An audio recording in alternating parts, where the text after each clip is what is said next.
Halo guys, kali ini kami Pikom Lodaya Blitar mendapatkan pesanan IC yang sudah diisi. Ini pesanan dari Kabupaten Kupang, Nusa Tenggara Timur. Ini memesan 2 pieces IC 8MB 1,8 volt yang diisi dengan BIOS laptop Asus X441S dengan kode boot X441SC revisi 2.1. Jadi ini menggunakan IC 1,8 volt 8MB. Oke, selanjutnya yang disiapkan lagi selain alamatnya itu adalah tentunya IC-nya, ini IC memori 8MB 1,8 volt.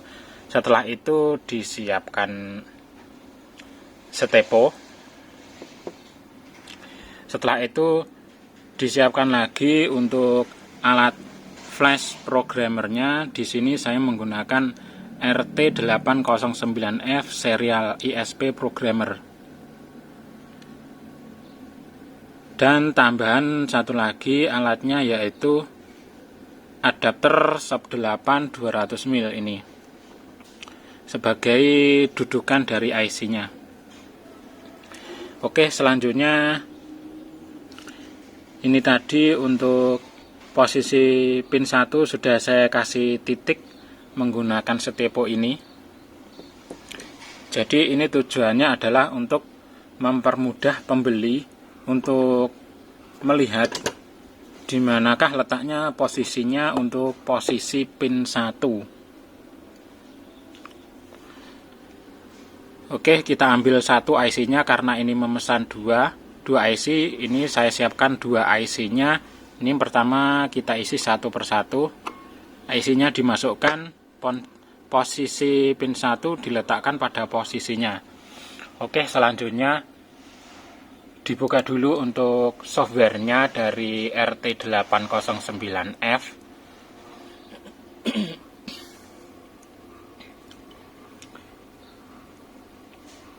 Ya, ini sudah terbuka. Softwarenya dari RT809F, dan ini softwarenya di sini sudah mendeteksi dari alat flashnya. Untuk alat flashnya ini ada serial numbernya dan firmware version yang ada di sini. Ini punya saya, ini yang versi 2. Ini yang model lama. Karena ini saya punya juga sudah sangat lama sekali. Oke, yang pertama, sebelumnya karena ini 1,8 volt, maka tegangannya 1,8 volt ya untuk IC-nya, maka ini masih perlu tambahan satu lagi adapter penghubung. Ini tambah satu lagi. Bentar, saya ambilkan dulu.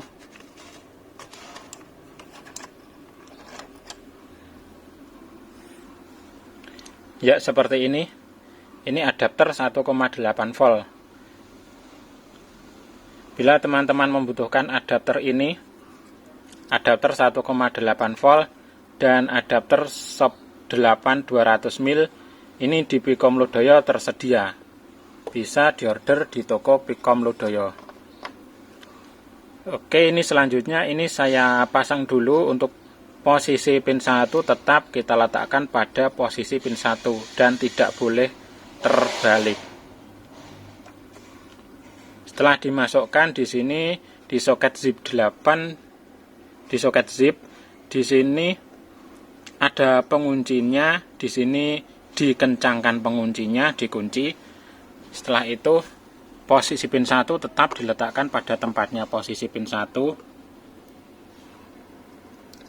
Ini dipasang di alat programmer RT809F, lalu dikunci juga. Oke, semuanya sudah dikunci. Kembali lagi ke softwarenya. Sebelumnya di sini perlu dideteksi dulu IC-nya. Oke, ini sudah terdeteksi. Di sini di keterangan ini disebutkan bahwa perlu menggunakan adapter 1,8 volt SPI adapter. Ya, begitu ini adapternya, jadi menggunakan dua. Yang dimaksud adapter 1,8 volt tadi diletakkan di bawah. Jadi bertumpuk-tumpuk seperti ini. Oke, kembali lagi ke softwarenya. Selanjutnya klik open untuk buka. Dicari dulu filenya. Ya, di sini ada banyak file. Di sini kami melayani pengisian IC firmware atau IC BIOS atau IC memori berbagai jenis peralatan elektronik. Semua jenis elektronik kami melayani. Pada saat ini untuk pengisian BIOS laptop. Nah, di sini di pencarian di pojok atas ketik X441SC. Oke, di sini sudah ketemu Asus X441SC revisi 2.1, IC-nya 8MB 1,8 volt. Oke. Ya, ini softwarenya sudah masuk, firmware-nya sudah masuk ke dalam software, sudah terbaca oleh software. Setelah itu klik write. Nah, ini pada rangkaian proses penulisan data pada IC ini. Untuk prosesnya yang pertama yaitu pendeteksian pin kontak atau kaki-kakinya IC itu dideteksi semua satu persatu. Setelah itu bila semuanya sudah terdeteksi dengan benar, maka di sini ada status chip ID verification OK, bahwa IC-nya sudah terverifikasi. Ini artinya semua sudah terdeteksi. Nah, setelah ini melanjutkan ke rangkaian dari proses penulisan data, yaitu yang pertama adalah penghapusan dulu. IC-nya dihapuskan atau dikosongkan. Baik IC yang ada isinya atau yang kosongan, semua dipastikan bahwa kosong dahulu. Setelah itu proses start writing, yaitu proses penulisan. Setelah setiap prosesnya di sini pasti ada pemberitahuan. Contohnya seperti proses penghapusan. Di sini erasing, di bawahnya ada erase successful, untuk penghapusannya sudah sukses, sudah selesai. Setelah itu proses penulisan datanya kepada IC. Nah, di sini setelah penulisan selesai, di sini juga muncul pemberitahuan atau notifikasi bahwa penulisan sudah sukses, sudah selesai. Di sini juga ada tampilan waktunya, berapa detiknya. Setelah semua data sudah dituliskan pada IC-nya, sudah masuk pada IC, selanjutnya data tersebut diverifikasi kembali mulai dari awal hingga akhir. Setelah verifikasinya selesai dan menunjukkan OK, tidak ada kendala, maka muncul status lagi verification successful, verifikasinya telah selesai. Setelah itu status register 1 valus, dan ini proses penulisan sudah selesai pada IC yang pertama. Pada proses ini membutuhkan waktu 61 detik. Ini prosesnya 61 detik. Ya, ini pada IC yang pertama sudah selesai. Ini dilanjutkan IC yang kedua.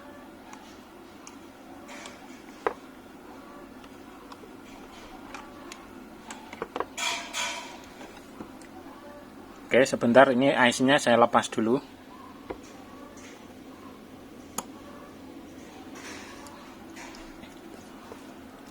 Ya, IC yang sudah diisi saya letakkan di sini. Selanjutnya di sini dipasang lagi IC yang kedua.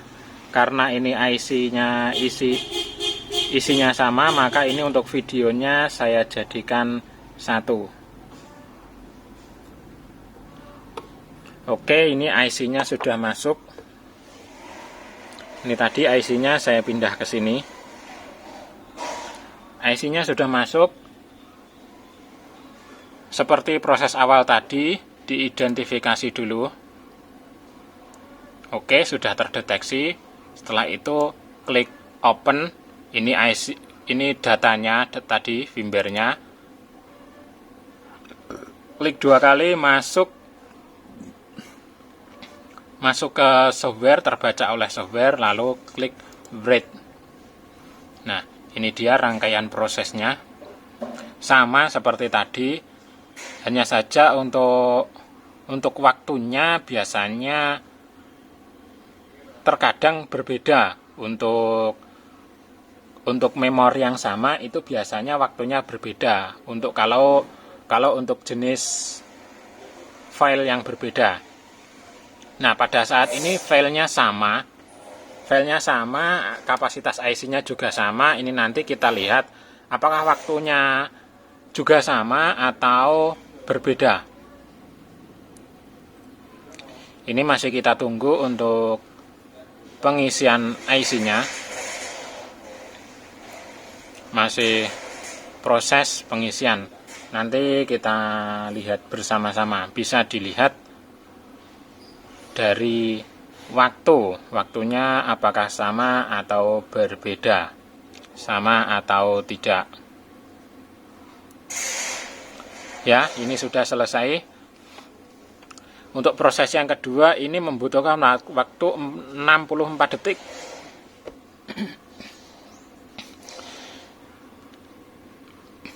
Ini proses penyelesaiannya waktunya 64 detik.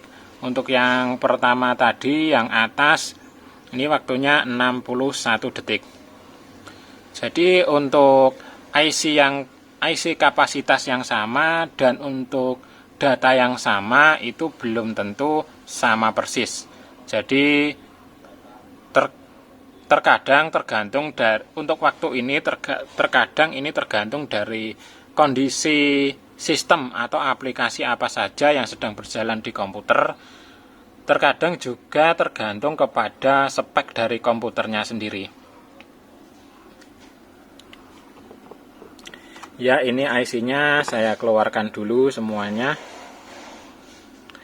Oke, 2 IC ini sudah selesai diisi dan siap untuk dibungkus, dipacking, dan dikirim ke alamat penerima atau alamat pemesan. Ini yang pemesannya dari Kabupaten Kupang, Nusa Tenggara Timur. Oke guys, bagi yang ingin memesan IC yang sudah diisi, kami melayani berbagai jenis IC, firmware, semua jenis elektronik. Bila ingin memesan, bisa memesan di toko Pikom Lodoyo Blitar. Untuk yang ingin memesan lewat lapak online, kami tersedia 4 tempat, yaitu di Shopee, Lazada, Tokopedia, dan Bukalapak. Untuk yang ingin memesan secara COD, bisa melalui lapak online tersebut. Untuk yang ingin memesan secara langsung, bisa menghubungi kami, menghubungi Pikom Lodoyo Blitar melalui nomor WA. Untuk nomor WA-nya dan link lapak online tadi, 4 lapak online tadi sudah kami sertakan pada deskripsi video di bawah ini.